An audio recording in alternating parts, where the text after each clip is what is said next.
Welcome to Tales, Tunes, and Tomfoolery starring Jerry Springer, along with Gene Galvin and me. I'm Megan Hills. We're recorded live in front of a brilliant studio audience at the Folk School Coffee Parlor in Ludlow, Kentucky.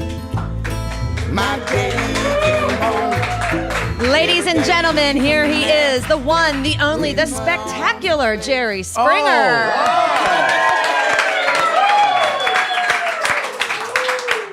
I think giving you that raise Absolutely, gave brother. me spectacular. Sure did. How much is it going to cost You'll for get my- unbelievable? You'll get my bill. yeah, okay. Hey, Jerry, by the way, you know, in a minute, Jerry's going to talk about the mess that Republicans are making in transgender bathrooms. That's going to be interesting. Yay. And also our musical guest tonight. I forgot to go. Yeah. We tell you to go. We have before the Hoot show and starts. Holler who will join us Yeah. later in the program, and they're a great group we'll be telling you more about. And by the way, we are periscoping, not during the episode, though we might do that down the line at some point, but we're definitely periscoping Megan and Jerry at dinner, at the post-show dinner. Oh, we are? We are going to You mean Periscope. people can watch us have dinner and They can what we watch talk us about? have dinner. They'll see that We're gonna Jerry have wears to a watch bib. what we say. Yeah, I do wear a Nah, bib. don't worry about it. We say whatever we want. We seriously, we got to put a lock on that for real, though. Yeah. No, because you're eating chili and it splashes. I understand. And I wear Depends. Yeah, no. But that's of all we'll the get to that Metamucil. later with Yeah, when Jerry goes into the bathroom, we'll have him Periscope while he's in there. Periscope, if you don't know. not a and if- Periscope. That's not a Periscope. Oh, hey.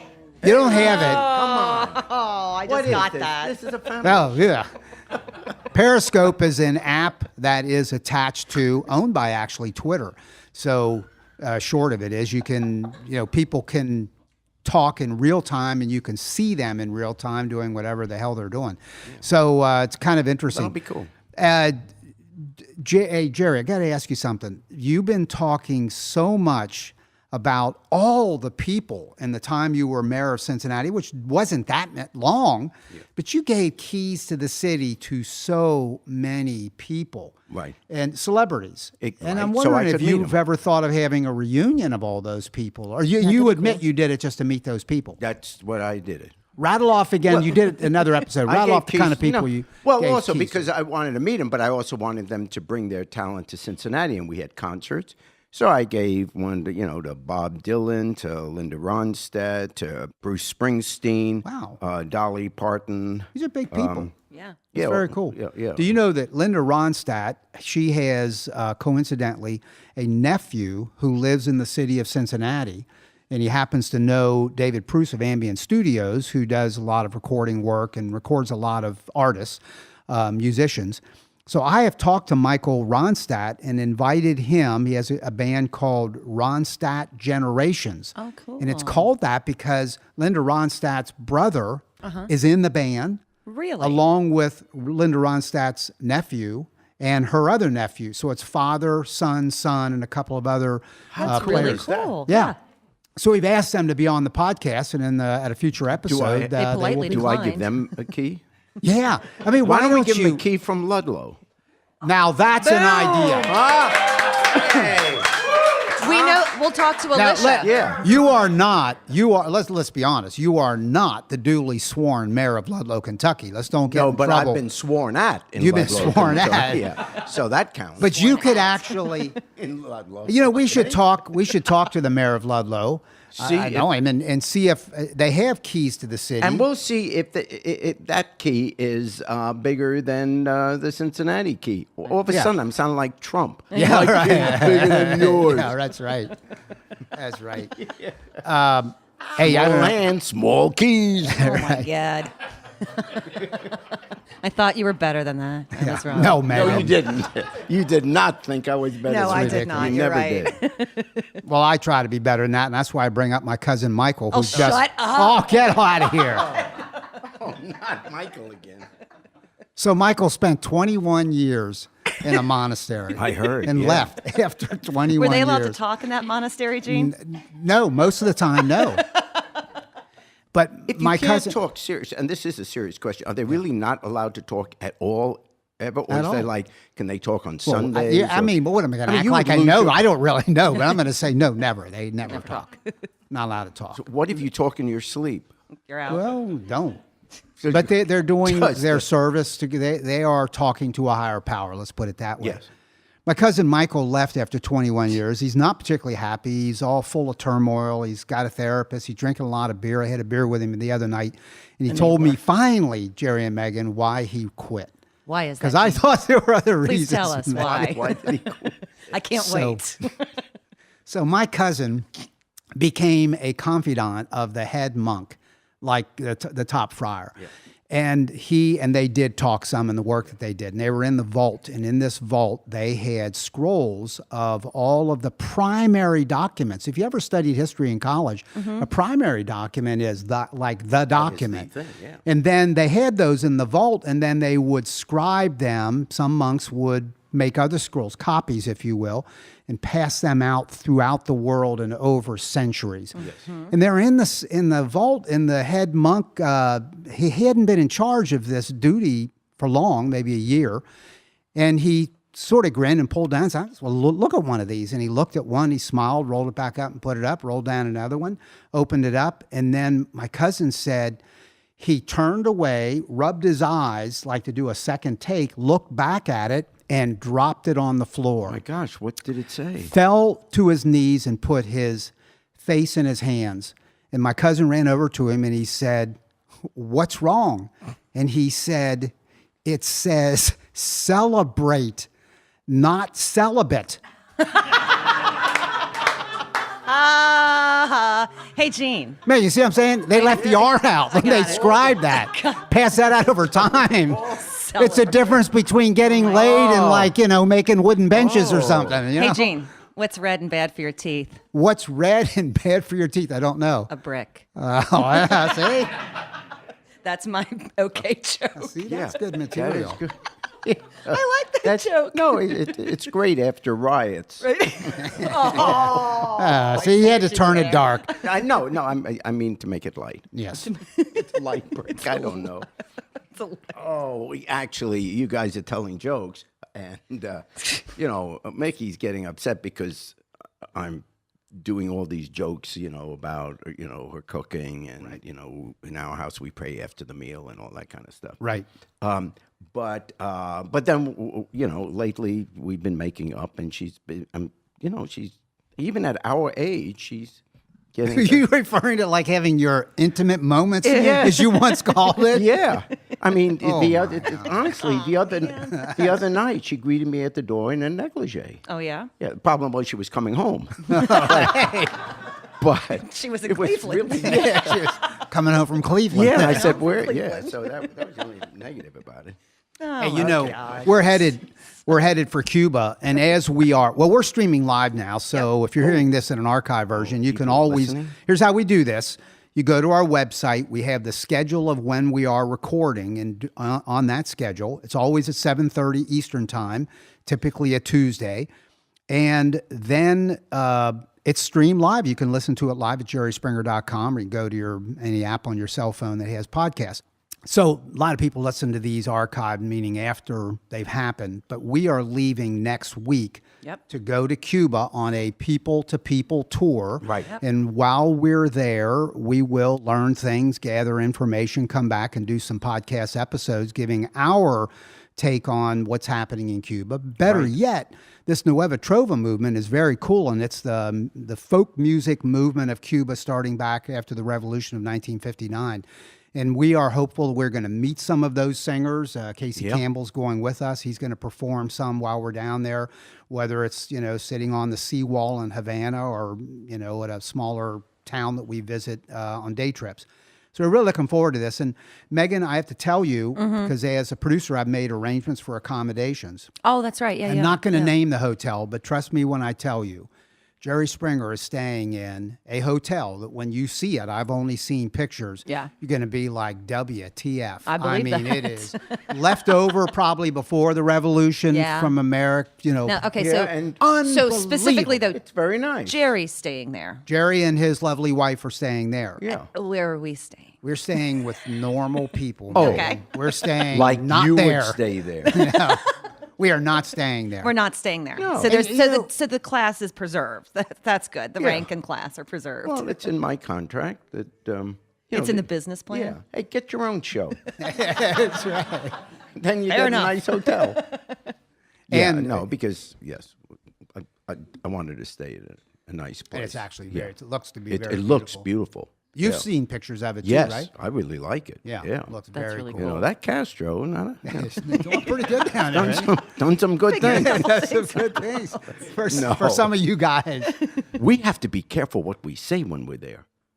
Yeah, I'm thinking, is it possible? I mean, we that- joke around, but Yeah. you know, I know we're going, but there's no guarantee we're coming back. Correct.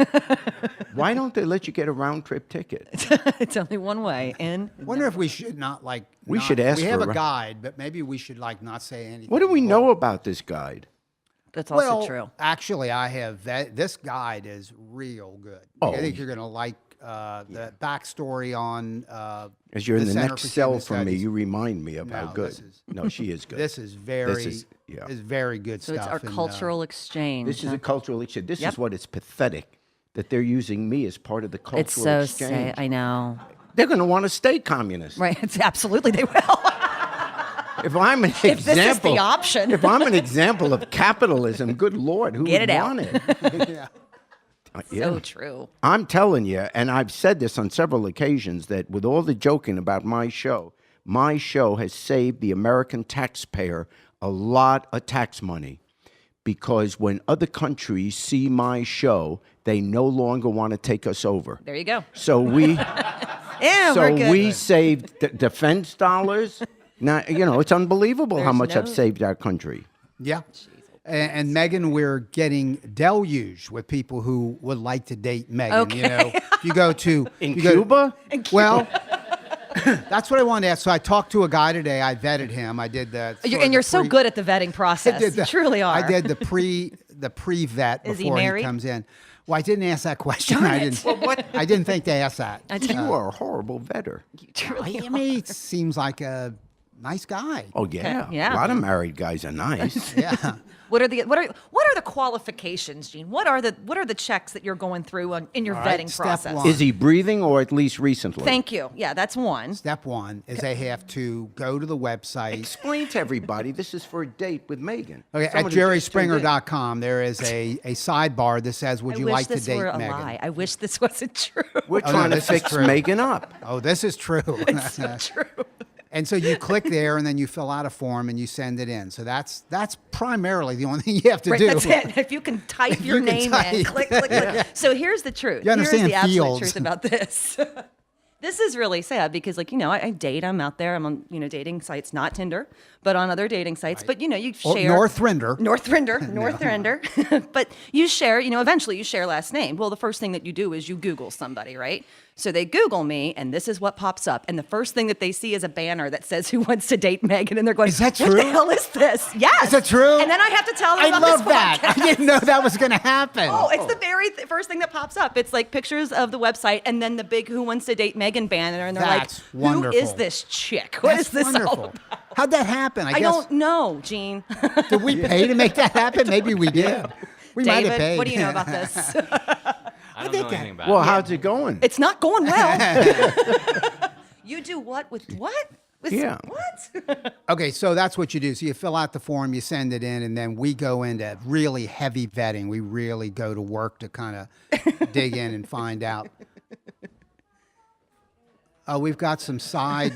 We're going to close the door. Let's hear it for the band.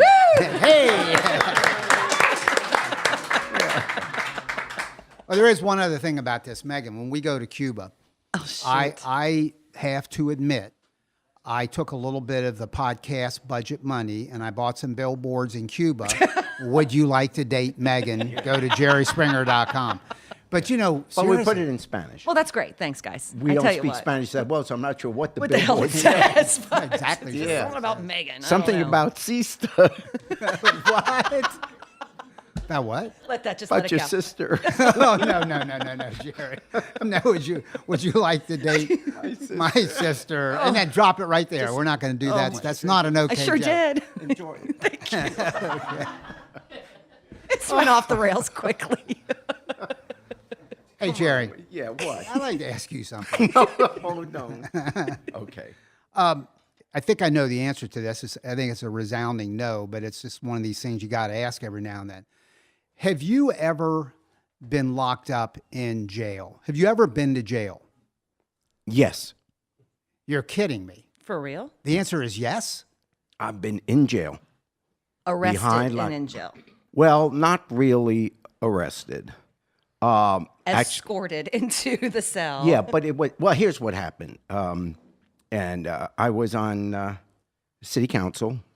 Was like my In first Cincinnati, In correct. Cincinnati, it was my first year actually on city council, and one of the big issues, Cincinnati at the time had what we called the workhouse, and the workhouse was literally a prison or fort from the Civil War era, and it was just old. I mean, it was architecturally, you looked at it, wow, you'd want to preserve it on the one hand, but on the other hand, it was 100 years old. It was just in horrible, horrible condition. And it was used as the local jail. And the problem was, one, it was unlivable conditions. And they put people in that jail, some of whom were serious criminals, and some were just waiting for trial. So it was a horrible mix to begin with. And one of my issues had been that we should tear down the workhouse or build a new facility, that the conditions there were inhumane. And when I say inhumane, a cell was 6 feet by 4 feet. There was a board that came out from the wall, and they had a very thin, a 1-inch mattress that you lay on, and there was a bucket there that you went to the bathroom in. And the facility, it was horrible, rats all over the place. It was really filthy. So that was one of my issues. And one of the ways we thought that we could bring attention to it is I arranged through the warden and the city safety director that I would go in under an assumed name, because remember, I'd just been elected, so it wasn't like people recognized my face. I wasn't well known. And but I would go in under an assumed name, and the cover was going to be that was a traffic violation. I hadn't paid tickets for whatever, so I was in there for 3 days. And then I would go in, and I'd be able to see for myself, because, you get reports about what these places are like, but until you really see it, you can't speak in any articulate fashion or educated fashion about what it's really like. So that was arranged. So I went in, they assigned me to a cell, and then I saw what these conditions were, and it was horrible. But the first night there, I recognized that I wasn't getting to see an awful lot because I was in this 6x4 cell. So I didn't have a chance to talk with the other cellmates and to kind of get what their views about what all this is like, et cetera. So I worked it out the next day that they would put me in the bay area where it's like the sick bay. Mm-hmm. So you would be in a bed, but you'd be there with a bunch of other prisoners, and you had the chance to really interact beyond the 1 hour a day that they let you out. So I did that the second day. Well, someone in the prison had, it could have been a guard or whatever, had back then they were this was 1972. Or 72, a transistor radio, and somehow the story got out that Councilman Springer is in the workhouse. Oh, and they heard this while we're all there having breakfast. You sit with all, at these long tables, cafeteria style, and you're sitting there having breakfast, and then all of a sudden, some of the guys, hey, Councilman Springer's here. Which one's Springer? Which one's Springer? Oh, so you're making friends. Oh, and I'm thinking, this is not good. So I stand up. Which one's Springer? Which one's Springer? Yeah. I was shaking. Get him! Yeah. You know, I'm not that muscular of a fellow. Oh, yeah, you're right. And then I kind of worked my way over to one of the guards because I'm not sure the guards knew. You know, they wanted to keep this quiet, and I said so I went to one of the guards and I said, "I'm Springer. Could you kind of get everyone quiet, and I'll talk a little bit, but you should get the warden. I'm in here, blah blah." So that's what happened, and then I got up on one of the tables and I talked for a half hour and listened to their complaints and arguments and such, and then we came out of the workhouse. But of course, in typical fashion, the media dealt with Springer in prison, you know. But that was the night, the two nights. One night and one day. It didn't last 3 days because once the jig was up. But they told me what the issues were, and the truth was, lawsuits were then filed, and ultimately the workhouse was shut down, and we had the new facility here. So that was a way back then that you brought attention to issues. By, you know, if you want to talk about the pollution in the Little Miami River, you went down to the river and you did something like that. So this was a way to deal with the issue, but that was the only time that I went to. I didn't want to go back. I bet. And so I decided, you know what? I'm going to obey the law. All of your stories have to do with you getting out of stuff, though. You know that? You talked escaping. about the Army, and he almost got beat up, and he had to go. You talk about this, and you almost, come on now. My whole life is almost. Almost. Just about. My whole life is almost. Hey, I will tell you, and I'll brag on you, as we say in Kentucky, you're too humble to do this, but Springer was an expert from the get-go on how to make things happen, solve problems, get changes to occur legislatively by capturing the interests of the media. So that, and you could call it a political stunt. I'm sure even back then some people called it a political stunt, but check it out. The workhouse is gone. Right. And it was gone shortly after that. And they built a jail nonetheless. I mean, it's a miserable place. I'm sure you wouldn't want to be in there, but it's a clean, modern place and still is. So good for you for doing that. I remember another thing that maybe you chat about this for a second too, is you came up with this idea of the mobile city hall. Tell us why you did it and what was it? How did it work? Yeah, it's probably a function of the hippie era. I mean, everything was out on the streets. So we got one of the guys, Clembizo, one of the guys literally had a Winnebago. And so we decided to make that our city hall, and we called it, our mobile city hall. And every, let's say Tuesday night, I don't remember what night it was, Cincinnati had 44 neighborhoods. Each Tuesday night or whatever, we would be in a different community, and we tell people what corner we'd be on, and people would come with whatever their complaints were about. They wanted a traffic light here, or they wanted the garbage pickup, whatever their problem. And we had a whole staff with us in this mobile city hall. I remember the night that Pete Rose's wife came with his kid. And, they wanted something done. And I said, how about tickets to the game, baby? No, but I scratch my back, I scratch yours. Oh, sure, I'm a politician. But the mobile city hall, and we gave out these. That's what I handed out at your mom's funeral. Yes, the flyers. Very crass, but you did, Or was it your dad? I think it was your dad. It was my dad's funeral, yeah. And no, but they had all these phone numbers to call. And the one that got the most attention was for dead animals. Oh, yeah. If you see a dead animal on the street, who you call, so it was all this. How did we get on that subject? But that was a service directory. So you're saying the service directory was part of the drill of Mobile City Hall. Mobile City Hall. But again, I'll tell you, that was utterly innovative when that happened. No one had done that before. Since then, people have copied it. And it just showed how ingenious you and the staff were on approaching good service in government. So...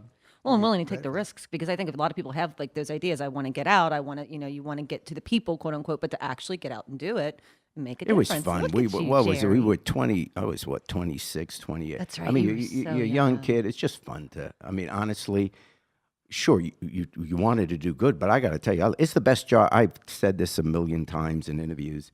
The best job I ever had was being mayor of Cincinnati. Yeah. By far. That was the greatest job. Yeah. And we've never been let's the same. tell. And let me add one other thing. The lowest paying job I've ever had was mayor of Cincinnati. Yeah. Hey, let's tell So this. find somebody else, huh? I'm out. I'm out of No, here. Jay, I'm going to start to tell this. You're going to tell it, but and you jump out of this if you decide you don't want this told. I don't think you will. The last go round for mayor in Yes. Cincinnati. Yeah. So whatever that was, 2 years ago, 3 years ago, no one knows, but you gave consideration to running for that. Are you willing to tell that? Because you did, because you have a small team of political people, and you gave some thought to that. I had thought about it. This is true, and you're my closest friend, so we go through this drill every 2 years, every year. Both of us are very active in politics, particularly with the Democratic Party in Ohio and Cincinnati. And so when you're active in politics and you appear on all these cable shows talking about politics or whatever, invariably two things happen. One, unfailingly, you're asked for financial contributions. That never ends. There are 20 requests a day Oh, I bet. all around the country I bet. from the candidates wanting money, et cetera. Okay, that's part of the deal, fine, and I love once in a while doing it. So that's the one thing. But the other thing, whenever there's an election coming up, your name gets thrown in just because you're active and you're known. I don't want to say this, but was I the precursor to Trump? It is your fault. It is all your I know. fault. Well, do you remember, by the way, on that point, and this is what made me bring this up, is that days before the actual filing deadline, with too little time to react, even if you had taken an interest, Yeah. the newspaper Record in Cincinnati, that's what made me bring this up, on was the editorial page. The Cincinnati Inquirer. Cincinnati Enquirer. It's a big-time Gannett newspaper. And they had an editorial in which they said, we ought to be looking out of the dots if we really want to jumpstart this city. And they had 4 or 5 names, none of whom filed and ran. And they were like real whiplash kind of candidates. And your name was on the list. In fact, it was the best name on the list. And I remember calling you saying, you got to, because it was easy to do to just go to the Cincinnati.com and read it. But you had given some conversation to it, dismissed it, decided not to do it, didn't act on it. And then real late in the game, they brought it up. And I remember saying to you, if they had done that piece a month earlier, it would have been one of the things that someone like me would have said, you really got to look at this. Because I'm convinced today that if you went into any city and you became the mayor of the city, there is an innovative spirit that you have, a sharp political mind, connection with the people. And I am announcing on behalf of Jerry Springer tonight that he will run, he will move into Ludlow, Kentucky in the next 6 months, and he will run for mayor in the great southern city of Ludlow, Kentucky. Jerry Springer. I think we can do better here in Ludlow, and I ask for your support. And we Well, have, thank you there we very go. much. My first endorsement. We have the former mayor of Ludlow sitting in the room. No. Now, mayor of Ludlow, I'm not going to name anybody, but just calm down, relax. It's a podcast. We're just joking. we're not Mayor really of no doing one's it, yeah. Probably. No. But yeah, well, we did talk about it for a very little bit. But of course, we're not 25, we're not 30 anymore. And, as particularly at my age, all of a sudden there are a whole bunch of other responsibilities in your life. Family, all the people that work for you. I mean, just, really establishing a new residence, selling houses and doing all that. It's so much easier when you're young and you're either single or just married and the world, you decide what you want to do. Clearly, if I was back in my 20s or 30s, for a second, I wouldn't have thought not to do it. Regardless of what the chances are. But as you get on later in life and you realize everything you do has a consequence, and I want to see my grandson. It's things like that you don't even want to put in newspapers as a public reason, but you start to say, times passed me by. So And you never those days are asked gone. anybody to feel sorry for you, but having just But if you want to send a couple of bucks, I have expenses. I have expenses. Well, Like this podcast. Yeah. yeah. But I was going to say, you have 7 homes around the world. I mean- only 4 of which are in America. So just that alone, Look, and the the expense. up- I'll Upkeep say there flat out, alone. America is one of my favorite countries. There we go. That is Hey, a bold statement. And you sir. can quote me on it, tape it. Hey, speaking of politics, lately Republicans, conservatives, just sort of stumble into or intentionally find themselves into pits of controversy. And the latest in this changing culture is to state by state legislative bodies and Republican governors taking on transgender people who simply want to have privacy that relates to how they gender identify or sex identify. Can you speak to that? Because I know you've had some thoughts on it that Yeah. I think are pretty interesting. Just quickly to say as a first thing, look, you can be a Republican and be a very responsible Republican, so I'm not attacking people who happen to be Republican. But I will say the Republican Party in this year has, I think, forfeited its right to lead this country. The party, I'm not saying individual Republican people, but the party. It is disgraceful. It is embarrassing, and you only start with Trump, and you go to Cruz, and then you start going to all these governors and the issues they're passing. I mean, think about it just for a second. You've got all these really important issues that America's faced with. Whether you're talking about ISIS, the threat from North Korea, you're talking about Iran, you're talking about the economy, minimum wage, global warming, all these, the conditions of our schools, our education system, all these critical issues to the future of our country. And then you get a Republican Party where the things they're campaigning, I'm not making this up. Cruz has been going around, even though by the time people hear this, he won't be a significant factor anymore. But, Cruz is talking about, by God, I support the law in North Carolina which says the only bathrooms you can use are those bathrooms that coincide with whatever gender you had when you were born. Really? Is that? How many times until you read about this North Carolina ordinance which says transgender people cannot go, whatever gender they changed into or chose to become is irrelevant. Whatever they were the day they were born, that's the only bathroom they can go to. How many people do you know that ever had this discussion? Can we find one case in America? And so far it's been mentioned on the air and no one's come up with one case. Remember, 320 million people. One case of a transgender person molesting a child in a bathroom. Can't find one case. So we're going to now make in this presidential race a key issue what we do about transgenders, what bathroom they go into. You wonder why the rest of the world laughs at us? Are these clowns wanting to lead the free world, lead our country? How much disrespect do we have for the presidency and for the United States of America and for the free world if we're giving serious thought to these people as being our leaders? This debate wouldn't happen in the 3rd grade. Now, it is an example only of sheer prejudice.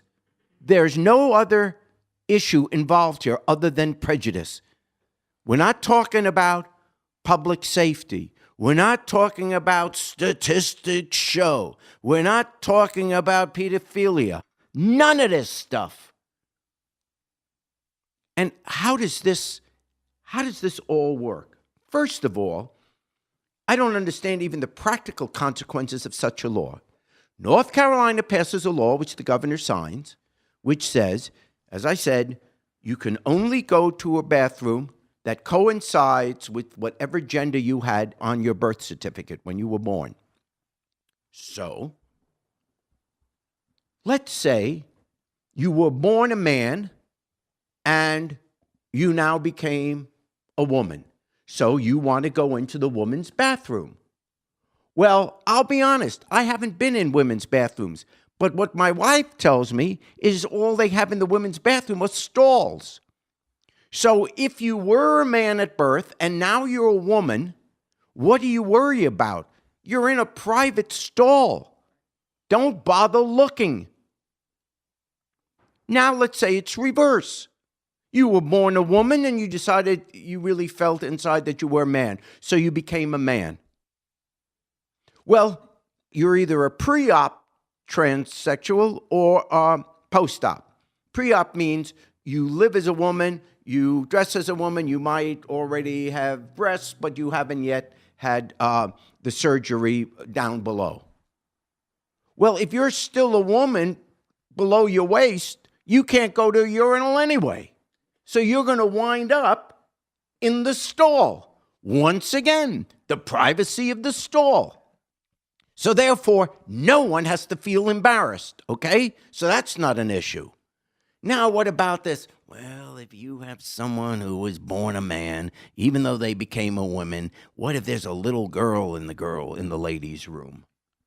Well, first of all, there are no such cases of crimes happening from a transgender person doing that.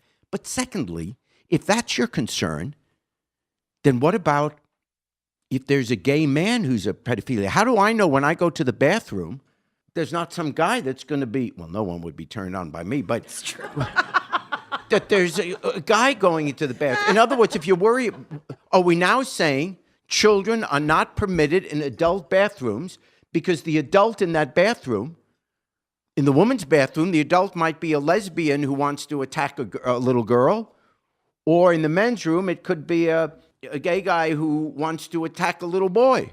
And why do we think that people who are gay or transgender are any more likely to commit sexual crimes than heterosexual people? Because we know that's not the case. It has nothing to do with that. So this is a law that has no purpose other than to be able to put a badge on you as you run for office to say, or even to say, I am a proud, conservative, right-wing. Not even a good Christian wouldn't say that. I mean, but just using it as a label, there's no justification for that. None. It is just a way to be mean to people that are transgender. And let me tell you, most of us, 90% of the public, and myself included, when we were growing up, we knew very little about it. The first time I ever heard about someone transgender was when I was a kid. There was Christine Jorgensen, was the Swedish man who became a woman. And I remember reading about that, and that was in the news, but I didn't really understand it. But so I figured a man became a woman. They must have done something.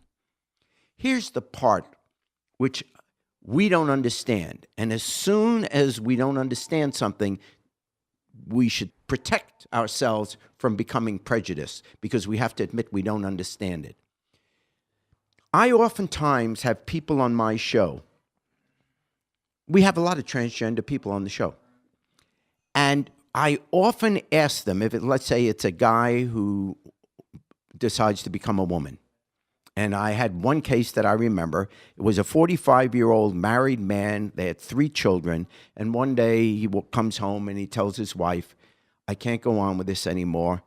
I've lived 45 years, and inside I know I'm really a woman, even though I look like a man. And I'm going to have the sex change. And he was just an awfully nice gentleman and all that, but he wanted to become a woman. He felt like he was a woman trapped in a man's body. So I asked him, and I still don't know it because I'm not one. I said, how did you, growing up in your whole life, how do you know that you're a woman? Because if someone asked me, how do I know I'm a man? No jokes here at all. How do I know I'm a man? The only way I know I'm a man is because when I look in the mirror, I've got the parts of a man. I mean, I don't know how to describe it. That I like sports. Women like sports. That I like going to Broadway shows. Men go to Broadway shows. In other words, I don't know what it is, but obviously there are a whole bunch of people that feel that. So there must be something which makes you feel, even when your friends are playing, something's different about you, that, gee, I'm really not a boy, I'm really a girl. And I'm not sure what that is. But why would we discriminate against someone that feels it? No one would choose to go through all of this just for fun. You got to think this is really weighing on them. And one more thing on this subject. When we are born, there are probably millions of cells involved, the development of the cells in the embryonic stage, that all click exactly in sequence, exactly right, to make what we think is a usual, if not a normal human being. But every once in a while, of those millions of cells, there's some aberration. 2 of the cells didn't connect, or one of the chromosomes was upside down, whatever it was. I'm obviously not using medical terms, but you get the point. Now, when some of those cells don't work exactly right, you could be born deaf.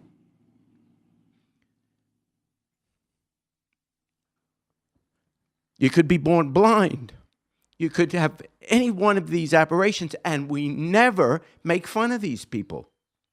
No one says, oh, look, that person's blind, or, that person is mentally deficient or something. Immediately, we right away stop anybody joking. We have telethons, we have special schools for the disabled, etc. So why is it when we can have such a good heart that those particular cells didn't work out right?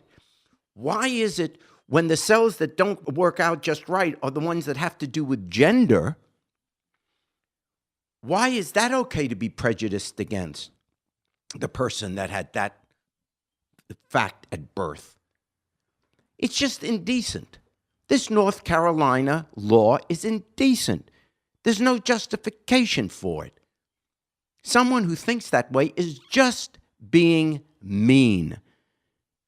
And if the Republican Party can't see that, people that are listening that are Republicans, I'm assuming you're good, decent people, then you have to speak to your party and the people that are running for office and tell them, do not speak for our party when you pass such laws and behave in such a way that shows a meanness that is not part of our character.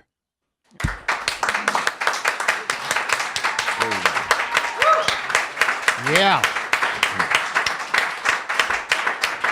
Jerry Springer is on fire tonight, and I just beseech you, go to Did I talk about my wife's cooking? Oh my No. gosh. Go we to almost made it. springerformayor.com. No. And please send in contributions with checks made out to Gene Galvin. Yes, yeah. Gene with a J. Yeah. I'm just joking. It's a business plan. It's- we get it's it. It's part of your business plan. Hey, we have a group tonight, Jerry and Megan, called Hoot and Holler. And let me, as they're getting set up, let me talk a little bit about them. They literally live on the road, which shows their work ethic as 2 young musicians that are just out. And I've been on their website, and they're performing here, in this area, and it's just unending. It's Michigan, it's Oregon, it's California. Cool. They hail from Boston after Amy Alvey, who is one of the group members, and she's from First California, but she went to the Berklee College of Music in Boston and met her bandmate, Mark Kiliansky. I hope I pronounced that, Mark, and correctly. Perfect, beautiful. All right, thanks. Nailed it. So they're like out on the road constantly. They're more than regionally known; they're nationally known. And Mark plays guitar, Amy plays the fiddle, and we're going to ask them to do their first song, and we'll talk about it when they're done. So here's Hoot and Holler.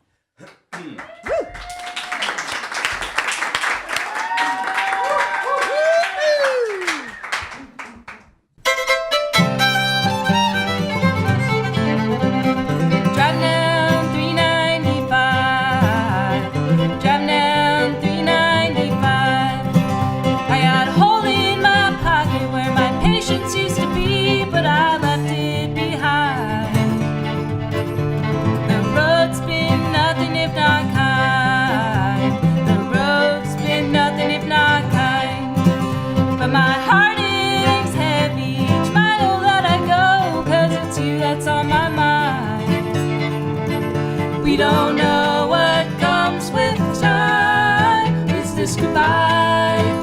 this goodbye? We don't know what comes with time. Is this goodbye? Oh, darling, where you been so long? Oh, darling, where you been so long? It's been months since I'd seen you, and longer since I heard if you were ever coming home. So I slipped on my boots and drove. I slipped on my boots and drove. Made my way up to the country, 300-mile ride from the city that I know.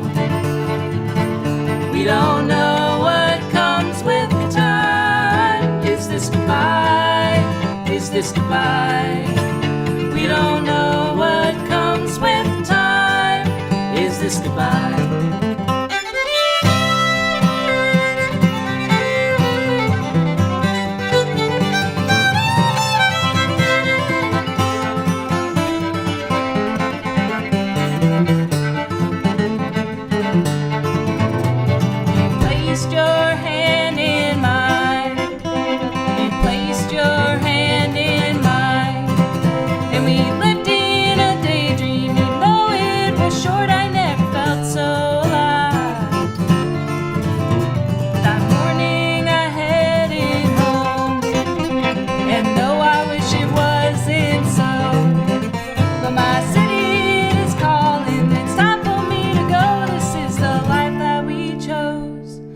We don't know what comes with time. Is this goodbye?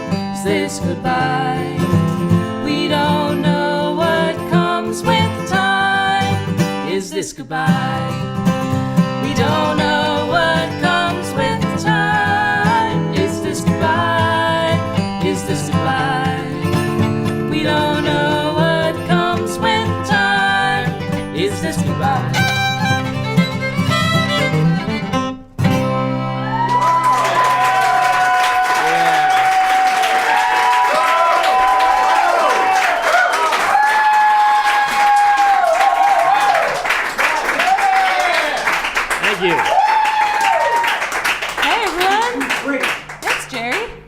Good stuff. Hoot and Holler. And by the way, Amy, both of these guys are well trained classically from the Berklee College of Music in Boston. Mm-hmm. And Amy, you performed at Music Hall, haven't you, as a violinist?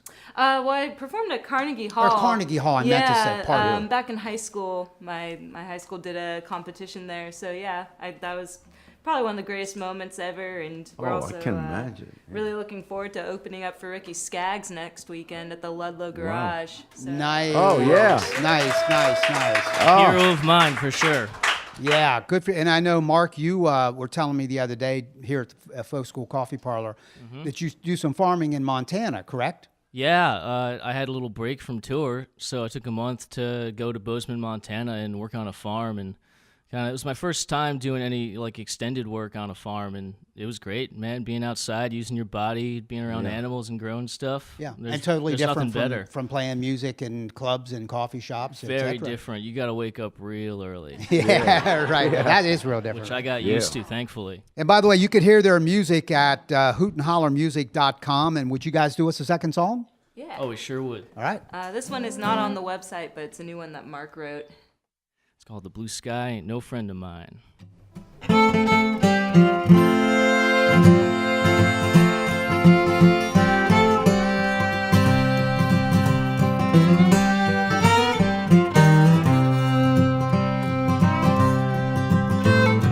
lost my dear grandma on a clear sunny day. The gunman was 10,000 miles away. My mama and papa work hard to get by, but it's hard to work hard when there's fear in the sky. Used to play in the streets without worry or strife. Now I hide in my house and I pray for my life. When the clouds roll in, all my cares disappear. I wonder, dear God, why, oh why are we living in fear? I pray and I pray that the sky will be gray. I pray that the sun never shines. If the sky becomes clear, for my life I will fear. The blue sky ain't no friend of mine. I used to soar through the sky for my country and kin. Now I sit in a bunker and I stare at a screen. I fight with a joystick 12 hours a day. My enemy is 10,000 miles away. I take down the bad guys and go home to my wife. Cross the pigskin with Junior and thank God for my life. Hit the bottle each night, but I take home my pay. And I wonder, dear God, why, oh why are we fighting this way? I pray and I pray that the sky will be gray. I pray that the sun never shines. If the sky becomes clear, for my life I will fear. The blue sky ain't no friend of mine.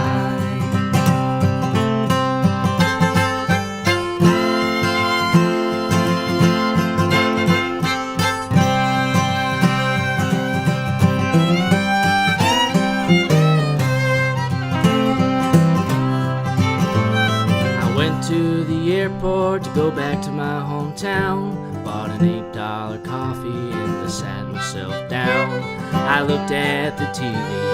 The newscaster said it's a bloodbath in Brussels. Over 30 lay dead. And every time Langley gives the order to kill, the reapers and predators fire at will. There's an innocent bystander caught in that hell. We're a little likely to end up the victims ourselves. I pray and I pray that the sky will be gray. I pray that the sun never shines. If the sky becomes clear, for my life I will fear. The blue sky ain't no friend of mine.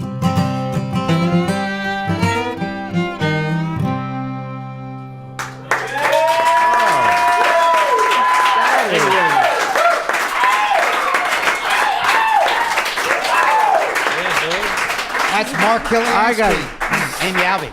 Yeah, someone should open for you guys. Yeah. Shucks. That is, How about you, Jerry? You want to Yeah, open oh, for yeah. us? Don't encourage it. He will. you haven't heard me sing just yet.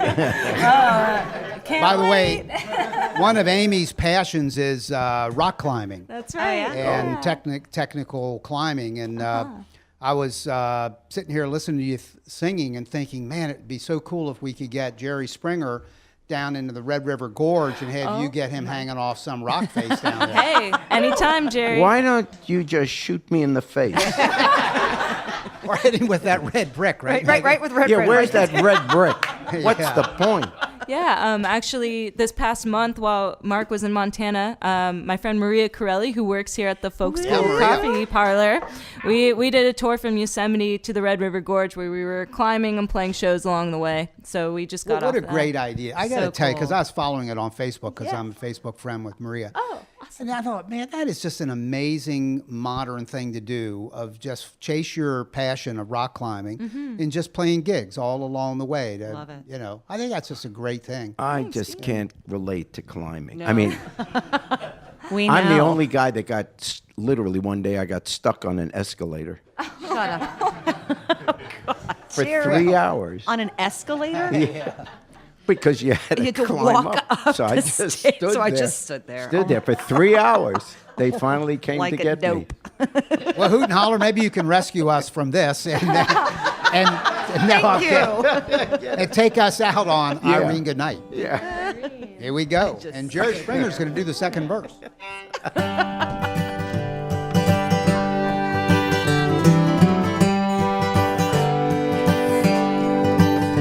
I love Irene, God knows I do. I love her till the day I die. If Irene turns her back on I'll take that morphine and die. Irene, good night. Irene, good night. Good night, Irene, good night, Irene. I'll see you in my dreams. Take it away, Jerry. Sometimes I live in the country, and sometimes I live in town. Sometimes I take a great notion to jump in the river and drown. You've been listening to Tales, Tunes, and Tomfoolery, recorded live at the Folk School Coffee Parlor in Ludlow, Kentucky. Thanks to Patrick Kennedy for writing our opening song, and to you for listening. Check out our website at jerryspringer.com. I'll see